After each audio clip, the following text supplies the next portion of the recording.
खिचडी काय भावात नाही पडली. जो रील याचा ब्लॉग बघ तिने परत आणून दे.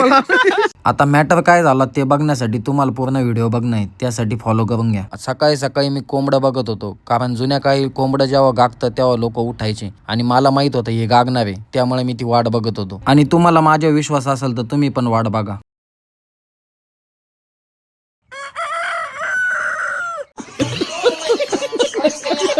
धन्यवाद तुमचा माझ्या विश्वास ठेवला. नमस्कार मित्रांनो, मी तुमचा मित्र अमोल.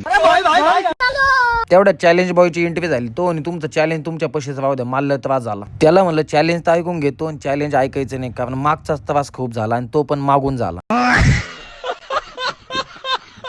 पाहुण्यांसोबत पुढली पैंज कशाची लावायची त्यासाठी कमेंट करून सांगा. मग आपण निघालो आपल्या कामाधंद्याला. तसंच जाता जाता एक केक कापायचा होता. आपण जाणार म्हटलं, केक तर पहिलाच आणून ठेवलेलं. त्याला म्हणलं ती आईस्क्रीम तू खाय, केक मी खातो. तेवढ्या त्याच्यावर लक्ष गेलं. म्हणलं कानटोपी थंडीत घालते, यानं उन्हात कशाला घातली. म्हणलं थांबा काढून बघू नेमकं काय किस्सा. ती काही निघली नाही, कारण त्यानं टक्कल केलं होतं. बड्डे बॉयचं आगमन झालं. मग सगळ्यांनी टाळ्या वाजवून केक कापायला सुरुवात केली. बड्डे बॉय पण टाळ्या वाजवत होता. म्हणलं आनंदाच्या भरात होतं, काय अडचण नाही. बड्डे बॉयला सर्व केक भरवत होते आणि माझ्या डोक्यात एकच खटका होता, याचं टक्कल कसं पाहता येईल. आणि यावेळेस पण काय पाहायला भेटलं नाही. तेवढ्यात बड्डे बॉयला बोललो, बाकीचे राहिले खायचे, तू कुठं खाऊ राहिला. त्याला म्हणलं सावधान नको, घे विश्वा मग घे खाऊन. मग तेवढ्यात हा म्हण, तुला एवढी हौस आहे तू टक्कल कर ना.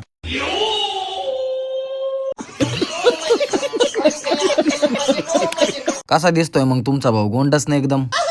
मग आजचा दिवस असा मजेत गेला आणि संध्याकाळी एकादश असल्यामुळे खिचडी करण्यासाठी शिर्डीला गेलो. काही कारणास्तव पंक्तीची व्हिडिओ घेऊ नाही शकलो आणि शेवट जेव्हा उठलो तेव्हा कळलं की धनुभाऊ चप्पल चोरी गेली. त्याला म्हणलं कितीची होती.